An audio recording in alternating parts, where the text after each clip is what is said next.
Assalamualaikum warahmatullahi wabarakatuh.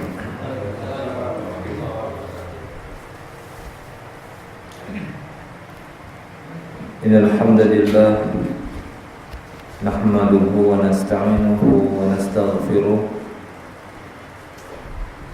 na'udzu billahi min shururi anfusina wa min sayyiati a'malina. Man yahdihillahu fala mudilla lahu wa man yudlil fala hadiya lahu. Ashhadu an la ilaha illallah wahdahu la syarika lah wa ashhadu anna Muhammadan abduhu wa rasuluh. Shalawatullahi wa salamuhu ala nabiyyina Muhammadin wa ala ahli baitihi wa ashabihi wa man tabi'ahum bi ihsanin ila yaumiddin. Wa qala rabbuna jalla wa ala Ya ayyuhalladzina amanu taqullaha haqqa tuqatih wa la tamutunna illa wa antum muslimun. Ya ayyuhan nasu taqu rabbakumul ladzi khalaqakum min nafsin wahidah wa khalaqa minha zawjaha wa batta minhuma rijalan katsiran wa nisaa'a wattaqullaha alladzi tasaaluna bihi wal arham innallaha kana 'alaikum raqiba. Amma ba'd. Ma'asyiral muslimin, akhwani fid din rahimani wa rahimakumullahu jami'an. Alhamdulillah, kita bersyukur kepada Allah Subhanahu wa taala pada malam hari ini kita masih diberikan kesempatan untuk hadir kembali di majelis ilmu yang mulia ini. Dan kita akan melanjutkan pembahasan dari pembahasan seputar kematian, di mana materi yang terakhir telah kita sebutkan berkaitan dengan kematian ini. Maka hendaklah orang-orang yang ditinggalkan oleh saudaranya agar mereka bersabar dengan kesabaran yang akan menghantarkan mereka kepada kemuliaan, pahala yang besar, dan kabar gembira dari Allah Subhanahu wa taala bagi orang-orang yang bersabar. Ini bagi orang-orang yang ditinggalkan oleh saudaranya, yang ditinggal mati oleh saudaranya, ataupun ahlu musibah, ahlul mayyit. Mereka diperintahkan untuk bersabar, dan sudah kita sampaikan pembahasannya pada pertemuan yang terakhir. Adapun kepada orang-orang yang tidak ada hubungan kekerabatan, tidak ada hubungan famili, tidak ada hubungan nasab, ataupun tidak ada hubungan kekeluargaan dengan si mayyit, artinya mereka merupakan saudara-saudara kaum muslimin, di mana Allah Subhanahu wa taala telah mempersaudarakan sesama kaum muslimin di atas keimanan. Innamal mu'minuna ikhwah. Sesungguhnya orang-orang beriman itu bersaudara. Dan persaudaraan di atas keimanan ini merupakan satu persaudaraan yang lebih daripada saudara senasab. Kenapa? Karena saudara senasab boleh jadi ada di antara saudara-saudara yang senasab, di antara famili ataupun keluarga kita yang bukan Islam. Mereka tidak beriman, atau mereka ahlu kufur, ahlu syirik. Oleh karena itu, sikap loyalitas kita kepada mereka walaupun secara nasab kita berhubungan, maka ada batasannya, dibatasi oleh syariat, dibatasi oleh Islam. Tapi persaudaraan di atas Islam, persaudaraan di atas iman, maka sampai kapanpun, bahkan sampai di akhirat, Allah Subhanahu wa taala akan mempertemukan mereka, akan mempersaudarakan mereka. Karena orang-orang beriman akan dipertemukan oleh Allah Subhanahu wa taala. Nah, inilah keutamaan persaudaraan sesama kaum muslimin. Sehingga banyak sekali kita dapati di dalam hadis-hadis Demikian juga di dalam ayat-ayat Al-Quran, Allah Subhanahu wa ta'ala memerintahkan kita di antara sesama kaum muslimin untuk saling nasihat menasihati, untuk saling menjaga hubungan antara satu dan yang lainnya, untuk saling mengingatkan. Kemudian yang semisalnya, tidak saling membelakangi, tidak saling dengki, ataupun yang semisalnya. Itu banyak kita dapati di dalam ayat-ayat Al-Quran ataupun di dalam hadis-hadis Nabi sallallahu alaihi wasallam. Wa'tasimu bihablillahi jami'an wa la tafarraqu. Hendaklah kalian semuanya kaum muslimin, orang-orang Islam, i'tisamnya, pegangannya kepada satu saja, kepada kitabullah, kepada agama Allah Subhanahu wa taala, dan jangan bercerai-berai.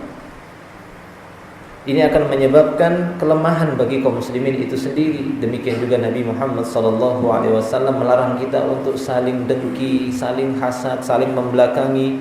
Wala tahasadu, wala tadabaru. Jangan kalian saling dengki, jangan saling membelakangi, jangan saling menzalimi dan semisalnya. Justru diperintahkan untuk ta'awun 'alal birri wa taqwa, saling bantu membantu. Ini keutamaan persaudaraan sesama kaum muslimin. Sehingga apabila persaudaraan kaum muslimin ini walaupun telah terpisah dengan adanya maut ataupun kematian, akan tetapi masih ada keterkaitan dan hubungan mereka. Berbeda hanya sebatas hubungan nasab.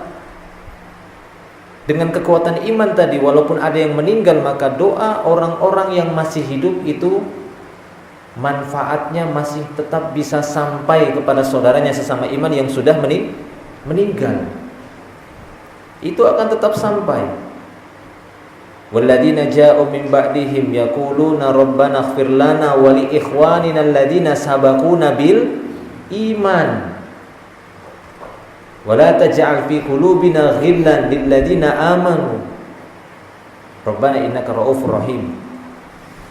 Adapun orang-orang yang datang belakangan, bukan yang dahulu beriman, yang belakangan, mereka berdoa kepada Allah Subhanahu wa taala.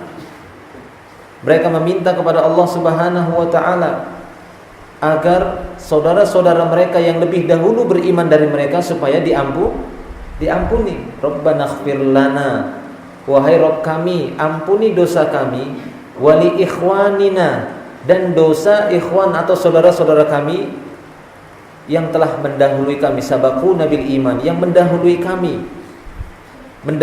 dalam keimanan. Artinya ketika Allah Subhanahu wa taala menyebutkan doa ini dalam Al-Qur'an, berarti apa?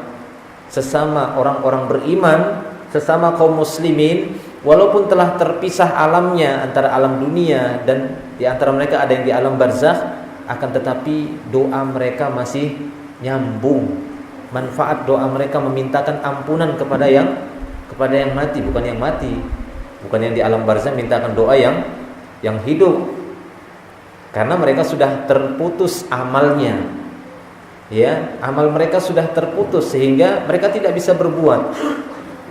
Akan tetapi mereka hanya menerima nikmah di alam barzakhnya atas amal yang dia kerjakan ketika dunia, ataukah mereka mendapatkan niqmah, mendapatkan azabnya, siksaannya dari sebab amal-amalnya ketika hidup di dunia.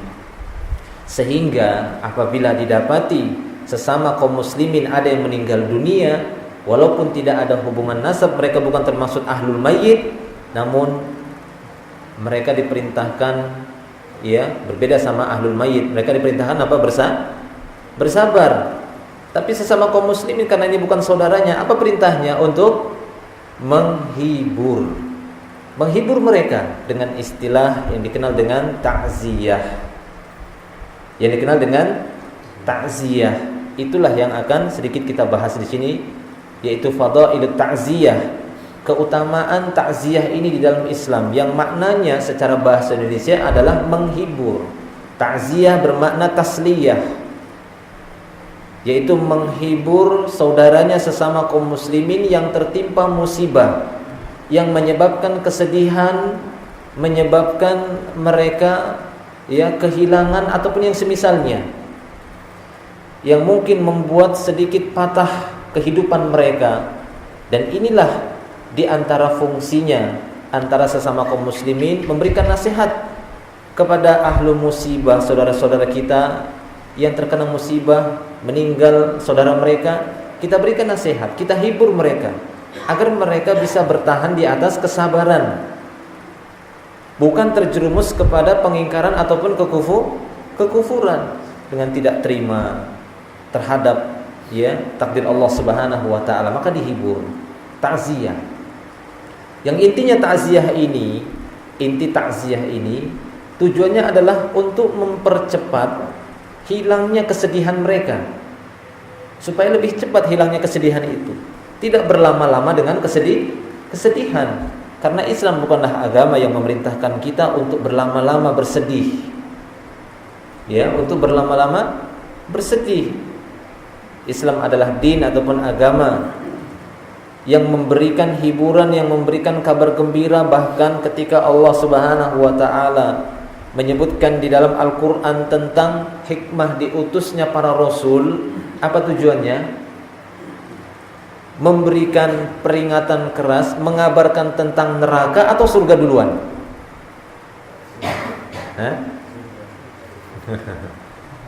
Neraka atau surga duluan? Inti dakwah para rasul itu mengingatkan manusia kepada neraka atau surga duluan, walaupun dua-duanya diingatkan. Surga apa neraka? Surga terlebih dahulu. Ini menunjukkan rahmat Allah lebih dikedepankan daripada marahnya. Wa rahmati sabaqat ghadabi atau ghalabat ghadabi. Rahmatku, kasih sayangku ini lebih cepat, lebih dikedepankan oleh Allah daripada marahnya. Makanya amal-amal kebaikan itu lebih banyak lipatan gandanya dibandingkan perbuatan dosa. Perbuatan dosa apakah dilipat gandakan? Apakah setiap hamba yang melakukan satu jenis kesalahan kemudian dilipat ganda kesalahannya? Tidak. Satu-satu ini membuktikan. Inilah membuktikan rahmatnya Allah Subhanahu wa taala, kasih sayangnya kepada hamba-hambanya. Tapi dalam masalah perbuatan kebaikan, maka Allah Subhanahu wa taala tidak membiarkannya satu, tapi dilipat gandakan kalau dikerjakan 10 sampai 700 sampai 700 kali lipat, sampai lipatan ganda yang sangat banyak. Nah, jadi bagi saudara-saudara sama kaum muslimin, apabila ada saudaranya sesama kaum muslimin, saudaranya seiman yang mendapatkan musibah kematian, mereka diperintahkan untuk menghiburnya, yang dengan istilah takziah. Dengan istilah takziah, dari kata azza yu'azzi takziyatan, artinya menghibur. Akan tetapi menghibur di sini yang dimaksud bukanlah hiburan dengan versi masing-masing. Bukan dengan hiburan versi masing-masing sehingga dihibur dengan musik, bukan dengan itu yang dimaksud. Dihibur dengan tarian ataupun yang semisalnya. Akan tetapi makna menghibur di sini tetap dalam koridor syar'i, tetap dalam aturan-aturan syariat. Tetap dalam aturan-aturan syariat. Nah, ikhwanifiddin rahimani wa rahimakumullah wa iyyakum jami'an.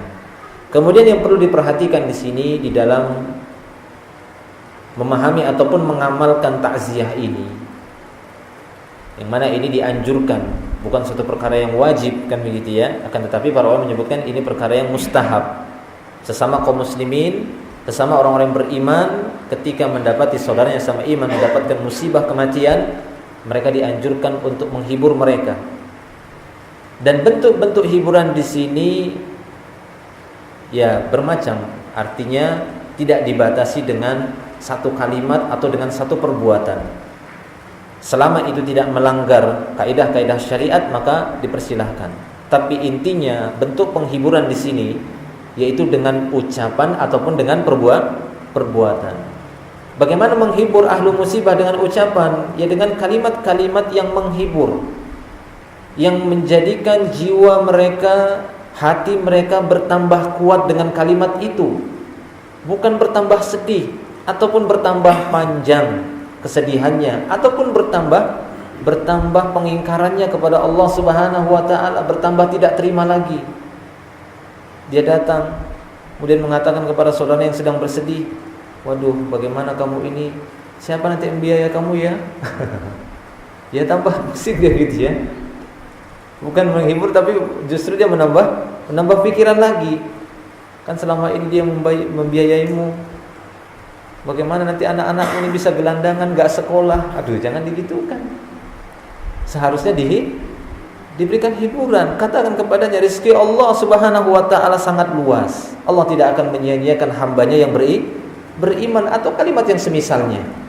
Sehingga kejiwaannya, hatinya, keimanannya yang mungkin sedikit goyang dengan adanya orang yang dia cintai, orang yang menjadi panutannya, orang yang menjadi sandarannya telah pergi mendahuluinya, membuat dia sedikit goncang. Kemudian dengan kalimat tadi akan kembali kuat lagi. Dia kembali mengingat Allah Subhanahu wa ta'ala. Ya, sehingga hati yang mungkin tadi sedikit ada rasa kecewa, mungkin hatinya serasa sedih yang sangat mendalam, ini bisa terobati dengan kalimat-kalimat yang baik dari saudaranya, dengan mengatakan mendekatkan dirinya kepada Allah Subhanahu wa ta'ala. Ya, jadi memberikan takziah itu seperti itu kalimatnya yang diajarkan. Seperti yang dicontohkan oleh Nabi sallallahu alaihi wasallam.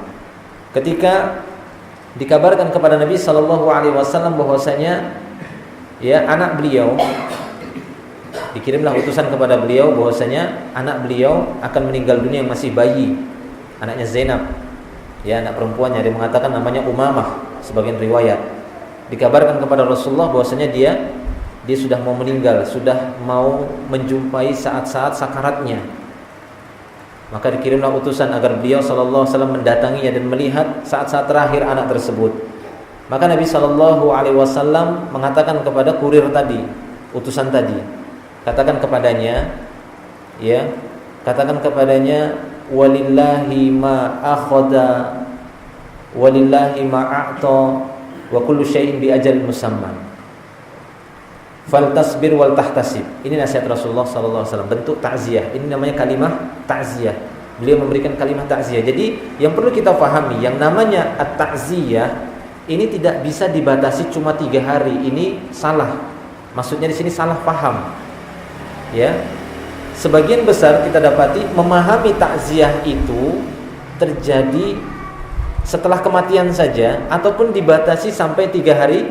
3 hari saja. Ini tidak. Bahkan kita dapati bagaimana Nabi sallallahu alaihi wasallam memberikan kalimat takziah ya kepada anaknya sendiri yang hampir-hampir mendapati anaknya itu meninggal dunia, kepada keluarga anaknya.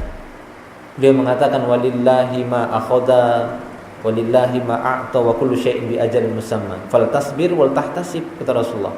Katakan kepada mereka bahwasanya apa yang Allah ambil, walillahi ma akhadha, bahwasanya apa yang Allah ambil itu milik Allah, dan apa yang Allah berikan kepada mereka itu juga milik Allah Subhanahu wa taala. Wa kullu syai'in bi ajalin musamma, dan segala sesuatu sudah ada ajalnya, sudah ada ketentuannya.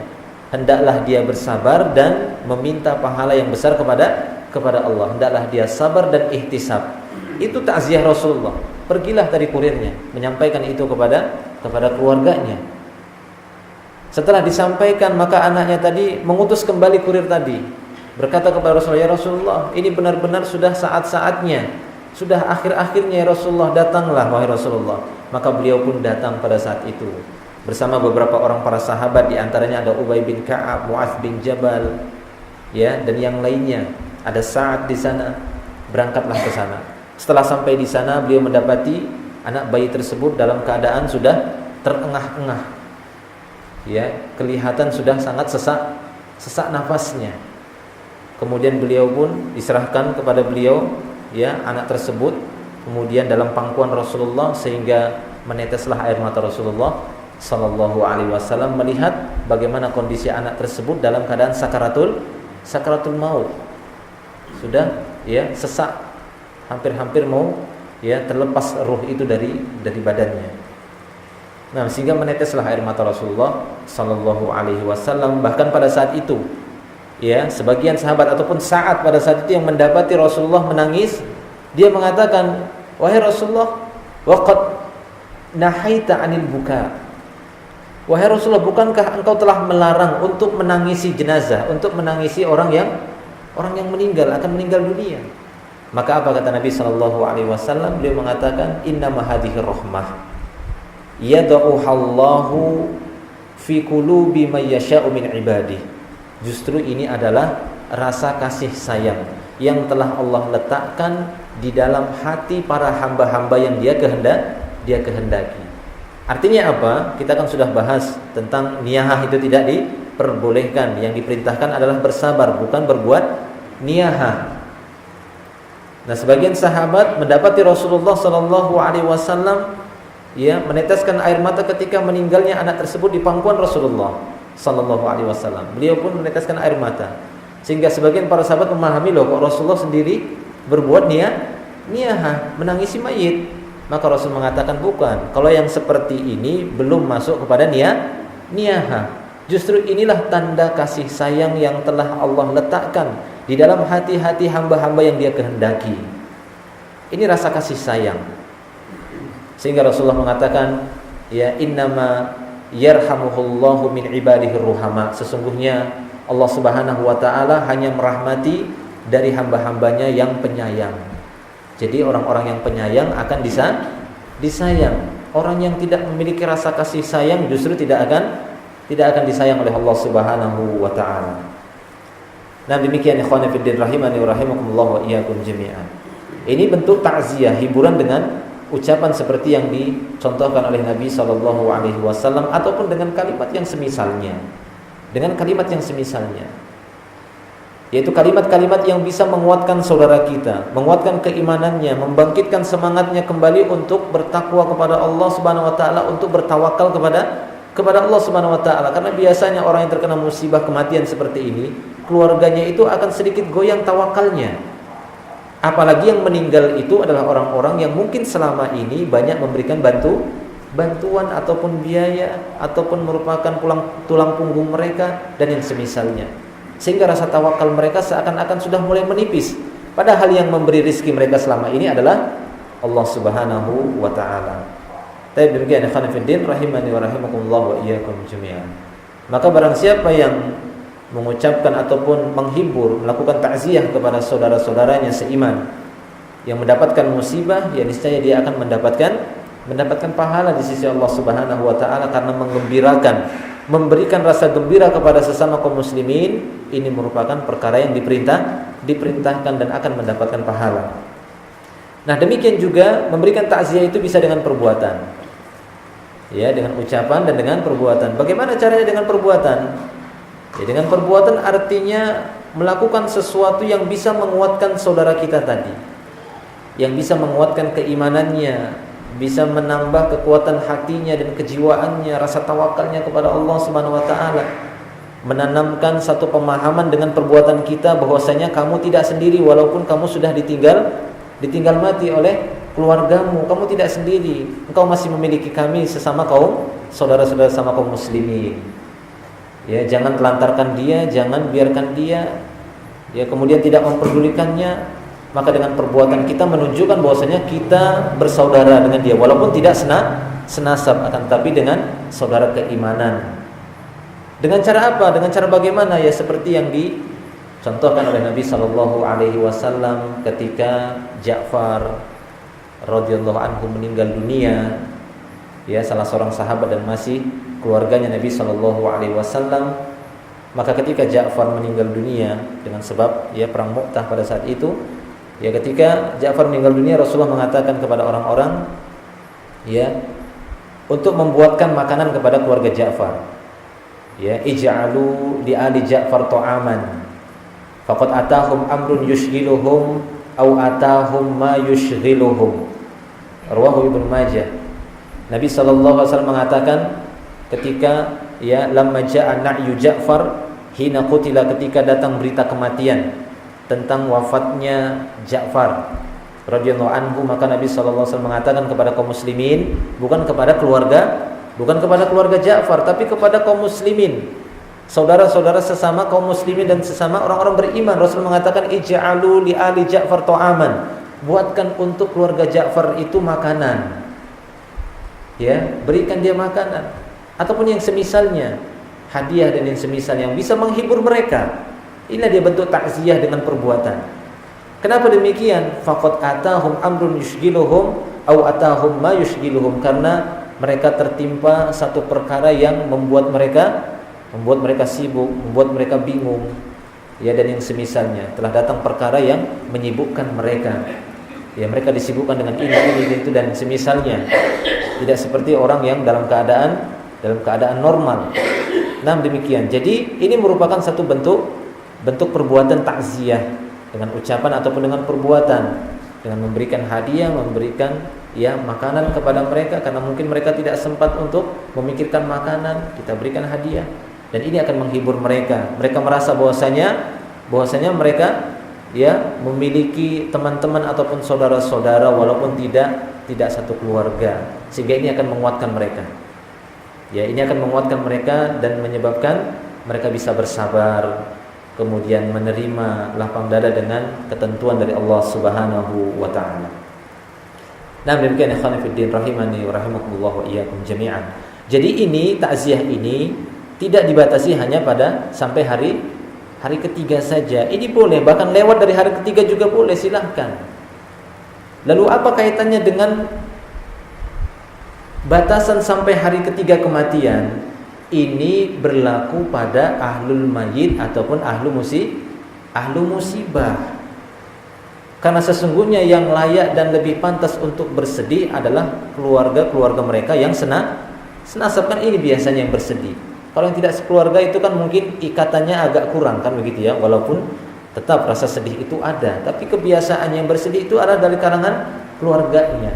Ini yang dilarang oleh Rasulullah sampai melewati 3 hari.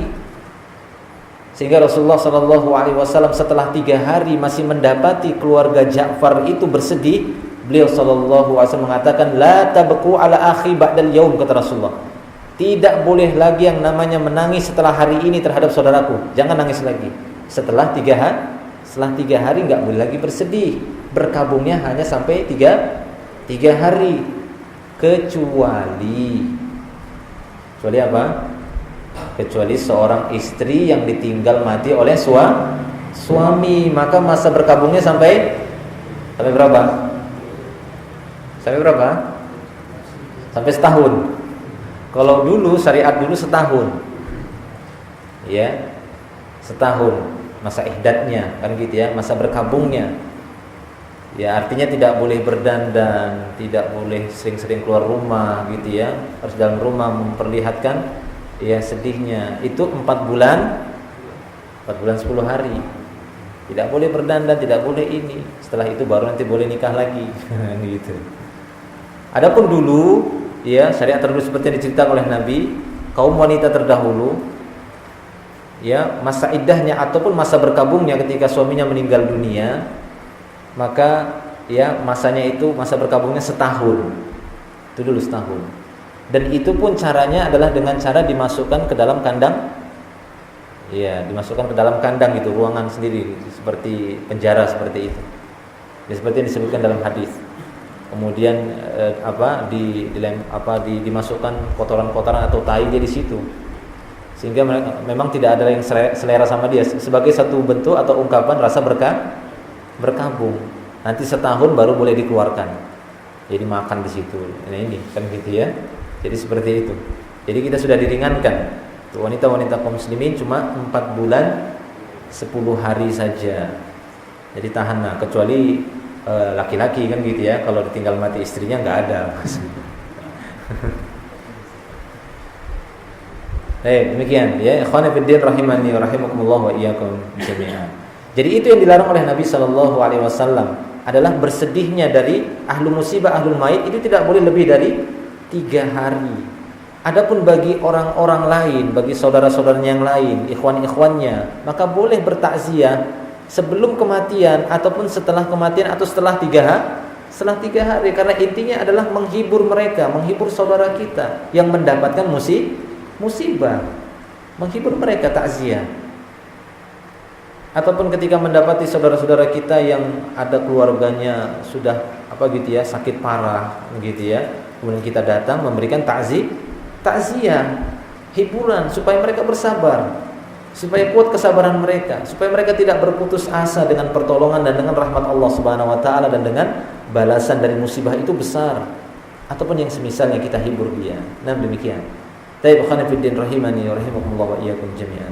Kemudian di antara hal yang perlu kita perhatikan di dalam masalah takziah ini adalah menghindari dua hal. Ini dinasihati oleh para ulama. Ya, setelah adanya kematian dari seorang muslim, maka bentuk takziahnya hindari dua hal ini, yaitu mengkhususkan tempat-tempat tertentu untuk melakukan takziah. Ini tidak boleh. Ini dilarang oleh para ulama karena seperti itu yang didapati di masa Nabi SAW. Beliau tidak pernah mengkhususkan tempat tertentu untuk melakukan takziah. Ya, untuk melakukan takziah dikhususkan misalnya harus di masjid ataupun di rumah tertentu, di ruangan tertentu. Khususkan nanti dibuat undangan kita takziah di sana menghiburnya bareng-bareng. Tidak. Kenapa? Karena takziah ini adalah satu amalan yang diperintahkan dan dilakukan secara mutlak. Seperti yang kita sebutkan tadi, tidak harus dibatasi sampai 3 hari sebelum menjelang kematian ataupun saat-saat kita mendapati musibah saudara kita, dianjurkan kita untuk memberikan takziah. Ataupun setelah 3 hari kematiannya, hari ke-4, 5 sampai hari seminggunya, tetap dianjurkan kita untuk mendatanginya dan memberikan hiburan. Yang terlarang 3 hari tadi kepada ahlul mayit atau ahlul musibah, agar mereka jangan lagi bersedih setelah 3 hari. Berusaha untuk meninggalkan diam saja, karena itu bentuk berkabungnya. Mungkin diam saja di rumah nangis, itu jangan lagi kalau lebih 3 hari. Lebih 3 hari mungkin tidak mengapalah, raut wajahnya mungkin agak sedikit lesu. Nah, kita datangi, kita hibur terus dia sampai dia kembali lagi seperti semula, seperti sedia kala. Nah, demikian ya ikhwani fiddin rahimani wa rahimakumullah wa iyyakum jami'an. Jadi itu yang diingatkan oleh para ulama, jauhi mengkhususkan tempat-tempat tertentu untuk melakukan takziah ataupun amalan-amalan tertentu, ya, dalam rangka untuk memberikan hiburan. Artinya secara umum kalimat-kalimat kita sampaikan atau perbuatan kita sampaikan kepada dia sebagai bentuk hiburan, tidak mengkhususkan tempat tertentu ataupun mengkhususkan perbuatan dan amalan tertentu.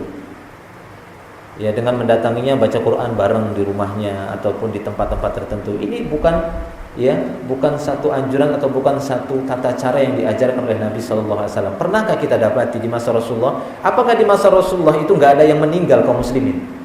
Banyak yang meninggal kaum muslimin. Tapi pernahkah kita dapati Rasulullah mengkhususkan untuk mendatangi rumah ahlu musibah, mengundang sahabatnya, yuk kita datangi bareng-bareng, kita hibur dia, kita melakukan takziah, mengunjungi rumahnya, kemudian kita takziah? Tidak ada seperti itu. Artinya dibiarkan secara umum saja oleh Rasulullah, secara bergantian atau kebetulan berbarengan. Dan Nabi SAW tidak mengkhususkan harus mengamalkan ini ketika melakukan takziah. Ada yang meninggal dunia, datangilah rumahnya, lakukanlah ini, bacalah ini, dan yang semisalnya. Akan tetapi kalimat-kalimat yang sifatnya menghibur, perbuatan-perbuatan yang sifatnya menghibur mereka, menguatkan mereka kembali, silahkan dilakukan. Apakah dengan memberinya hadiah, makanan, uang, kan gitu ya, ataupun yang semisalnya. Mungkin memberikan hadiah-hadiah dengan hadiah 2 miliar misalnya, meninggal kasih 2 miliar. Ya, terhibur kan gitu ya. Ada yang mau saudara meninggal dunia, kasih datang ini 2 miliar tuh. Wah, langsung senang dia. Masya Allah. Ya, hitung-hitung lagi, oh masih banyak saudara saya. Ya, jadi sifatnya menghibur. Jadi tidak harus dikhususkan melakukan ini, baca ini, ya, seperti yang dilakukan oleh sebagian kaum muslimin yang mengkhususkan seperti itu, maka ini tidak ada dasarnya di dalam Islam. Ya, makanya disebutkan itu tadi mengkhususkan tempat. Kemudian tidak mengkhususkan acara-acara tertentu. Sehingga dalam sebuah riwayat, masih diriwayatkan oleh Al-Imam Ibnu Majah, ya, Imam Ahmad juga meriwayatkan hadis ini dari sahabat Jabir, ya, Jabir bin Abdullah Al-Bajali radhiyallahu anhu. Dia mengatakan bahwasanya kunna na'uddul ijtima' ila ahlil mayyit wa sani'atat ta'am ba'da dufnihi minan niyahah. Ini kata Jabir bin Abdullah Al-Bajali. Dia mengatakan dulu kami di masa Rasulullah sallallahu alaihi wasallam kumpul-kumpul di tempat keluarganya si mayit setelah dufnihi, artinya setelah dikebumikan atau setelah dikuburkan, kumpul-kumpul di rumah keluarga mayit ataupun kumpul-kumpul di keluarga mayit sambil buat makanan, makan-makan di sana. Kami menganggap ini di masa Rasulullah adalah perbuatan niyahah. Ini adalah perbuatan niyahah yang diharamkan oleh Rasulullah, sehingga mereka tidak pernah membuat seperti itu. Mereka tidak pernah sengaja kumpul-kumpul di rumah ahli mayit ataupun sengaja buat makanan, makan-makan bareng di sana, tidak ada. Kenapa? Karena yang namanya acara makan-makan, kumpul-kumpul, bersenang-senang, ini namanya bukan acara berkabung. Ini namanya acara apa? Ya ini kan walimah namanya. Ini kegembiraan, ini acara gembira-gembiraan namanya. Sementara yang kita datangi orang-orang bersedih. Artinya apa? Sifat menghiburnya bukan dengan seperti itu caranya. Ya karena yang namanya kan yang namanya acara walimah atau bahasa kita pesta, itu kan kita dapati dalam Islam untuk mengungkapkan satu rasa kegembiraan. Ada yang menikah, ada yang lahir anaknya, kan gitu ya, akikah, walimah, menikah. Itu yang kita dapati diperintahkan dengan makan-makan, kan gitu ya, dengan makan-makan. Ataupun ketika hari raya bergembira dengan makan-makan, memberikan hadiah. Artinya ini sifatnya kegembiraan yang merayakan. Adapun dengan seperti itu ya ini justru menyelisihi, kan gitu ya, karena sungguhnya ini berkaitan dengan kematian. Tidak pantas dilakukan seperti itu. Akan tapi sifatnya hanya sebatas menghibur ahlu musibah ataupun ahlu mayit.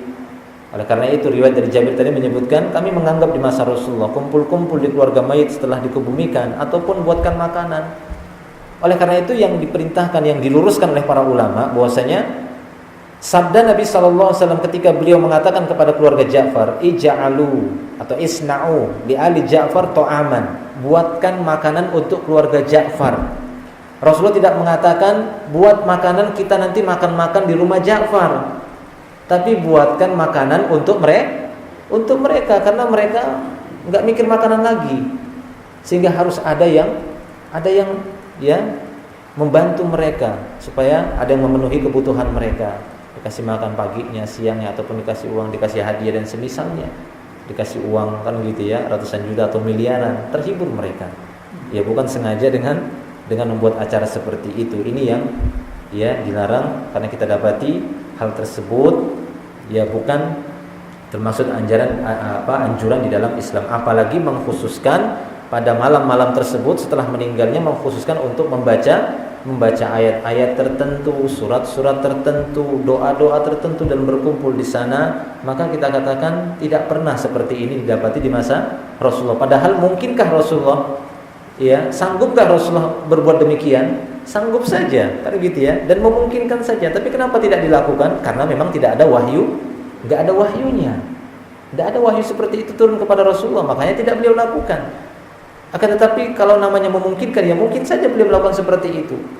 Berkumpul di keluarga mayit, kan gitu ya, di keluarga musibah. Kemudian beliau ya memerintahkan untuk baca ini, berdoa yang demikian dan yang lainnya. Tapi tidak didapati hal tersebut, hanya saja beliau memerintahkan secara umum saja, menghiburnya dengan kalimat atau menghiburnya dengan memberikan hadiah. Jadi tidak bisa dikhususkan. Bahkan kita katakan Rasulullah SAW sendiri di dalam riwayat Imam Muslim, beliau SAW melarang dengan tegas, melarang keras, mengkhususkan malam Jumat dengan amalan tertentu. Ini sudah dilarang 14 abad yang lalu, Rasulullah sudah melarang, dan ini diriwayatkan oleh Imam Muslim, kitab hadis yang tersahih, ya, Bukhari dan Muslim. Di sana disebutkan bahwasanya Nabi SAW melarang untuk mengkhususkan malam Jumat. Jangan dikhususkan, kata Rasulullah. Kenapa? Karena mungkin orang-orang melihat hari Jumat ini merupakan hari yang mulia, Sayyidul Ayyam, penghulunya hari, induknya hari. Tapi Rasulullah SAW mengatakan, la takhtassu lailatal jum'ah biqiyamin min bainil layali, wa la takhussu yaumal jum'ah bisyami min bainil ayyami illa ayyakuna fi shaumi yasum ahadukum. Kata Rasulullah SAW, jangan kalian mengkhususkan malam Jumat untuk qiyamul lail. Enggak boleh seperti itu, kata Rasulullah. Malam Jumat, tahajud, pas ini malam Jumat. Loh, mana perintahnya? Tidak ada pengkhususan seperti ini kata Rasulullah sallallahu alaihi wasallam. Jangan. Kecuali memang dia biasa salat malam, dia biasa salat malam, ya silakan. Ya, dia salat malam pada malam Jumat, tahajud pada malam Jumat, tapi mengkhususkan malam Jumat saja enggak boleh kata Rasulullah. La takhussu lailatal jum'ah biqiyam. Jangan khususkan malam Jumat qiyamul lail dibandingkan hari-hari yang lain, dibandingkan malam-malam yang lain kata Rasulullah. Dan jangan pula khususkan hari Jumatnya untuk puasa dibandingkan hari-hari yang lain, kecuali yang memang sudah terbiasa puasa. Dia biasa puasa, misalnya biasa puasa Daud. Ya, Rabu puasa, Kamis tidak, Jumat puasa. Nah, kan enggak apa-apa kan gitu ya. Sabtu tidak, Minggu puasa, Senin tidak, dan begitu seterusnya. Bertepatan hari Jumat tidak masalah, karena ini kebiasaannya. Tapi mengkhususkan datang hari Jumat, oh besok Jumat ya, saya puasa Jumat. Kenapa? Wah ini hari kiamat itu terjadi hari Jumat. Ya, Adam dilahirkan hari Jumat, kemudian diturunkan ke dunia hari Jumat. Allah menerima taubatnya Adam hari Jumat. Allah menciptakan ini dan ini banyak hari Jumat keutamaannya. Sehingga dia pun menganggap wah ini hari yang sangat sakral ini. Ya, ini hari yang sangat sakral sehingga malamnya kita buat sebagai sholat malam, ya, siangnya kita buat puasa yang tidak ada perintahnya, dilarang oleh Nabi sallallahu alaihi wasallam. Nah, terlebih lagi mengkhususkan malam-malam setelah kematian, mengkhususkan harus surat ini, berbuat amalan seperti ini, maka kita katakan ini tidak ada contohnya dan tidak ada dasarnya dari Nabi sallallahu alaihi wasallam. Nabi orang yang termulia saja tidak melakukan hal tersebut, ya jelas kita juga sebagai bentuk meneladani Rasulullah, maka kita pun tidak melakukan pengkhususan seperti itu kecuali apa yang sudah dibolehkan oleh Nabi sallallahu alaihi wasallam. Baik ya, mungkin demikian yang bisa kita sampaikan. Adapun hal yang lainnya mungkin dengan mendoakan mereka. Sebagaimana Rasulullah sallallahu alaihi wasallam ketika mendatangi keluarga Ja'far, anak Ja'far, beliau pegang kepalanya kan begitu ya, sambil mengatakan Allahumma ukhluf Ja'faran fi walidihi. Dalam riwayat lain Rasulullah berdoa Allahumma ukhluf Ja'faran ya fi ahlihi. Ya Allah, berilah ganti Ja'far ini di tengah-tengah keluarganya, dan berilah ganti Ja'far ini ya di tengah anak-anaknya, pada anak-anaknya. Jadi didoakan oleh Nabi sallallahu alaihi wasallam. Ya khususnya anak yatim kan gitu ya, karena anaknya Ja'far dipegang kepalanya, diusap kepalanya kan, dan keutamaan mengusap kepala anak yatim itu ada kan gitu ya, ada pahala mengusap kepala anak yatim, karena ini dicontohkan oleh Nabi sallallahu alaihi wasallam sambil beliau mengucapkan doa tadi, ya Allah berilah ganti Ja'far pada anak ini.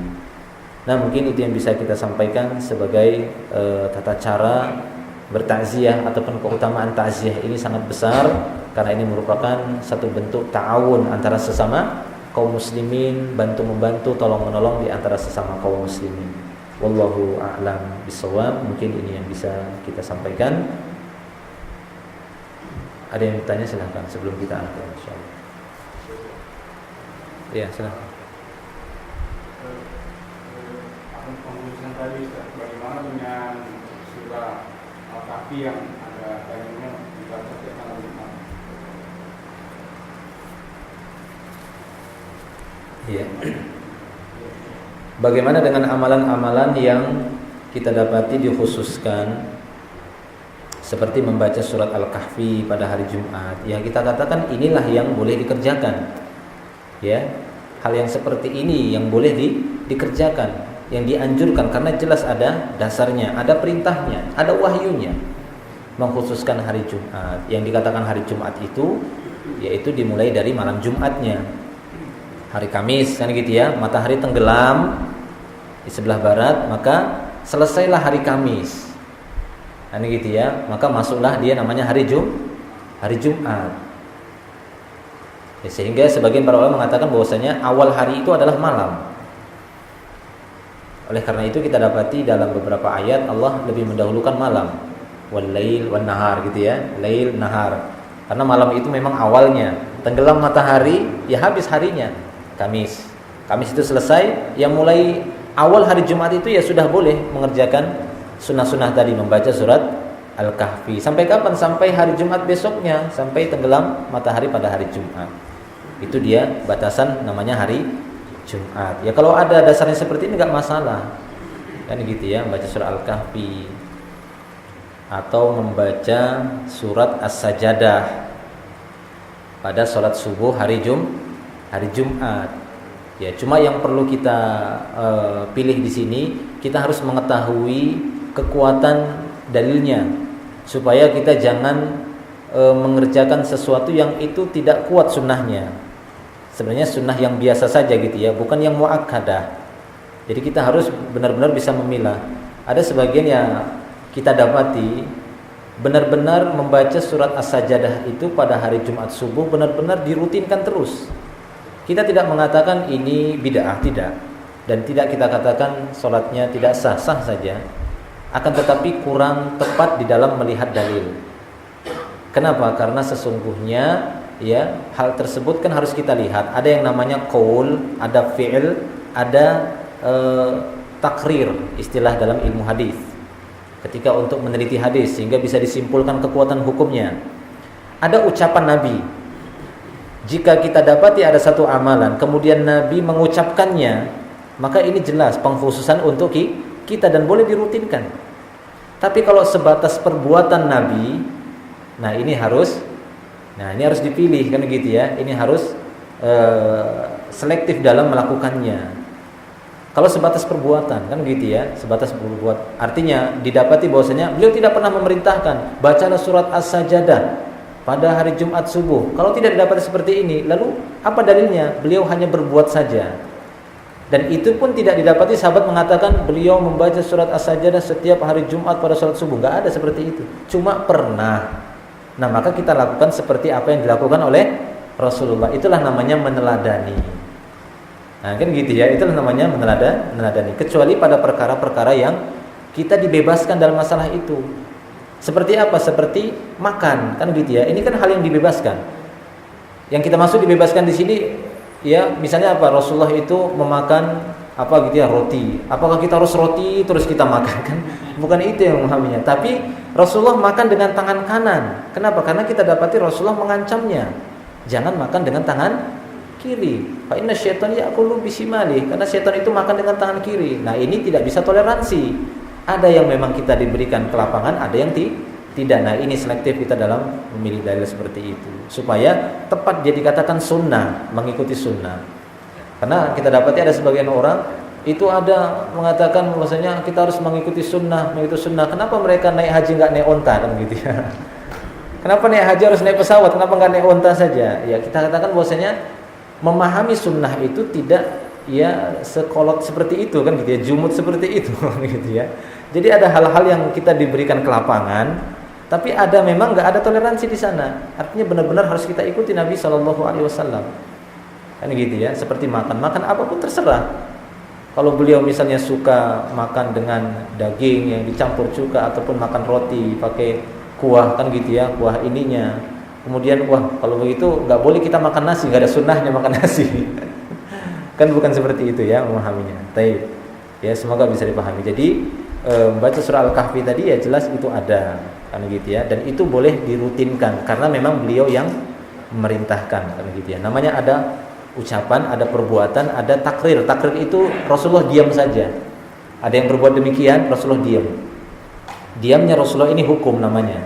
Berarti beliau membolehkan karena ketika beliau mendapati sesuatu, beliau enggak diam, beliau melarangnya, mencegahnya, ini berarti tidak boleh kan begitu.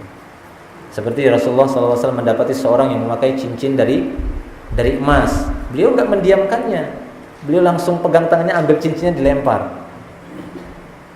Nah, gitu kan gitu ya, dilempar sama Rasulullah sambil beliau mengatakan, tapi tidak menyebutkan nama orang itu, beliau langsung berpidato, ya ya'madu ahadukum ya ila jamratin fi yadihi. Ada salah seorang di thumma yadauha fi yadihi. Ada salah seorang di antara kalian yang sengaja mengambil bara api, dia letakkan di tangannya, kata Rasulullah.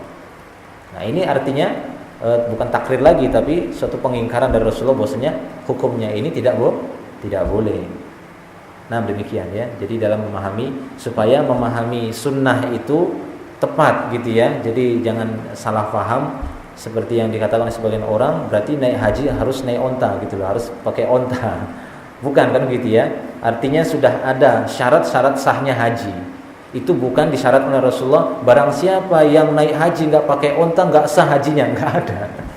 Kalau memang seperti itu sabda Rasulullah, jelas ini merupakan syarat sahnya haji. Tapi tidak, Rasulullah hanya mensyaratkan harus dari mikot, kan begitu ya. Terserah mau naik apa saja ke mikot itu ya terserah. Mungkin dia naik gitu ya, mau naik jet kah, berhenti di situ gitu ya, atau naik pesawat, naik kapal laut, terserah. Iya, wallahu a'lam bishawab.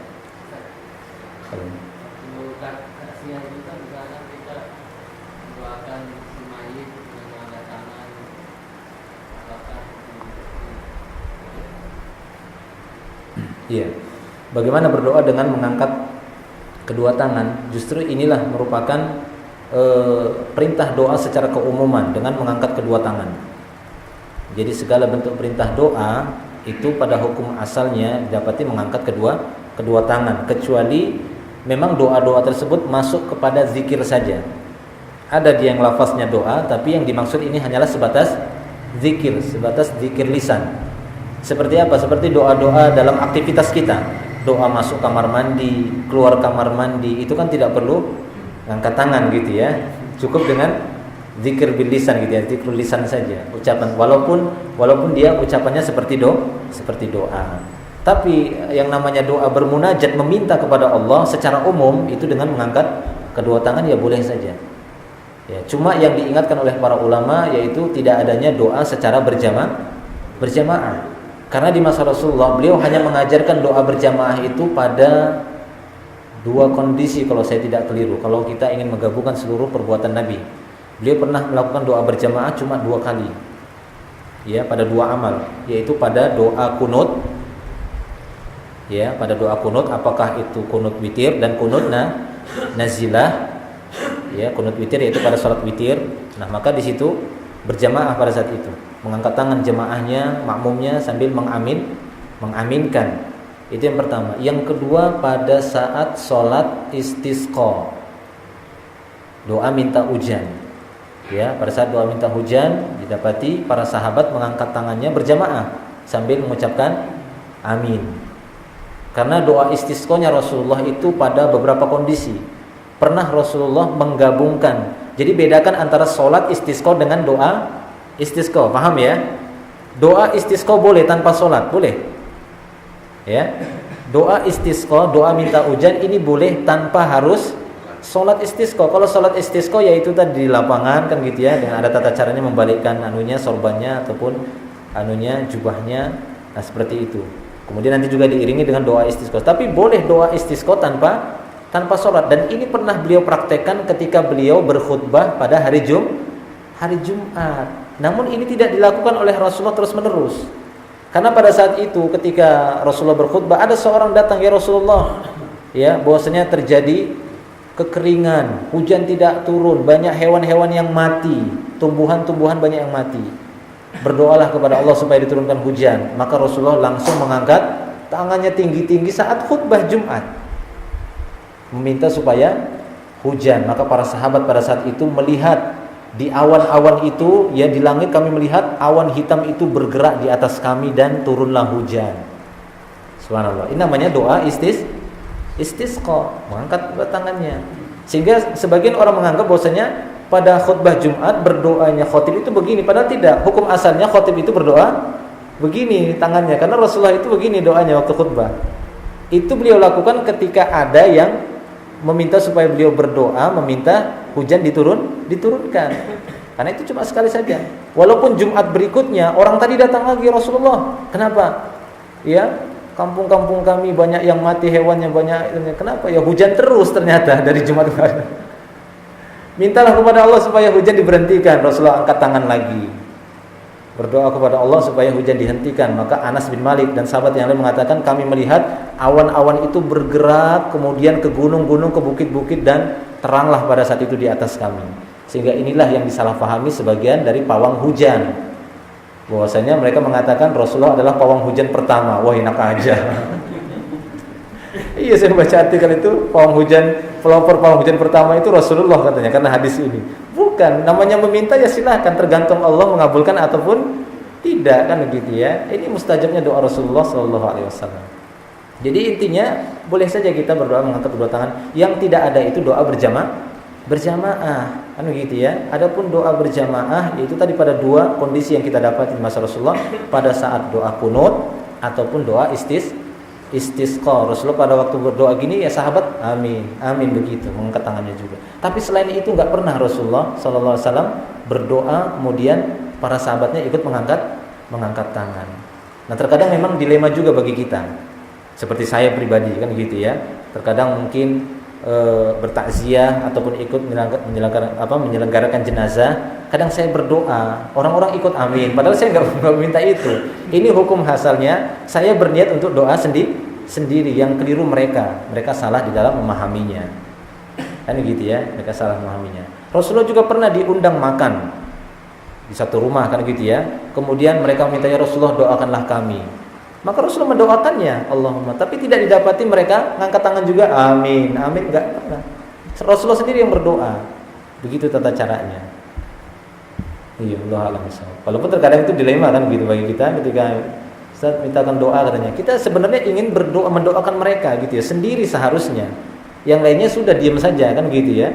Tapi mungkin mereka beralasan kan supaya tambah kuat doanya. Sebenarnya tidak, yang menyebabkan kekuatan doa itu adalah mengikuti syariat. Itulah yang menguatkan doa kita.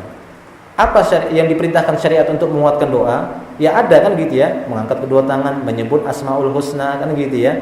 Kemudian mengurangi makanan-makanan yang haram. Karena Rasulullah pernah menyebutkan ada seorang yang musafir. Dalam keadaan musafir, pakaiannya compang-camping, dia mengangkat tangannya ke langit, ya Rabbi, Rabbi, memanggil Allah dengan asmaul husna, tapi apa kata Rasulullah? Wa mat'amuhu haram. Ya, wa mashrabuhu haram, wa malbasuhu haram, wa ghudhiya bil haram fa anna yustajabu lah. Bagaimana akan dikabulkan kata Rasulullah? Makanannya haram, minumannya haram, pakaiannya haram, perutnya kenyang dengan yang haram. Loh gimana mau dikabulkan? Padahal dia seorang musafir, itu kan doanya mustajab. Dia seorang musafir kemudian mengangkat kedua tangannya. Ini kan memustajabkan doa, mengangkat dua tangan, memanggil-manggil nama Allah. Ya, akan tapi karena perkara haram tadi akhirnya doanya terhalangi. Jadi untuk mustajabnya doa ya harus mengikuti tuntunan syariat juga. Ya bukan hanya sebatas menurut kita, semakin banyak berarti semakin kuat kan gitu ya. Artinya ya kalau masing-masing ya enggak masalah. Ya wallahu a'lam bishawab.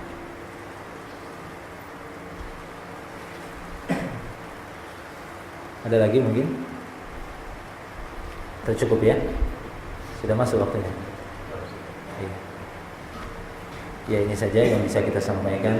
Mudah-mudahan menjadi tambahan ilmu yang bermanfaat untuk kita semua, dan semoga Allah Subhanahu wa taala yang memberikan ilmu yang bermanfaat untuk kita semua. Allahumma inna nas'aluka ilman nafi'an wa rizqan thayyiban wa amalan mutaqabbalan insyaallah. Ini saja, wa akhiru da'wana alhamdulillah. Subhanakallahumma bihamdik asyhadu an la ilaha illa anta astaghfiruka wa atubu ilaik. Assalamualaikum warahmatullahi wabarakatuh.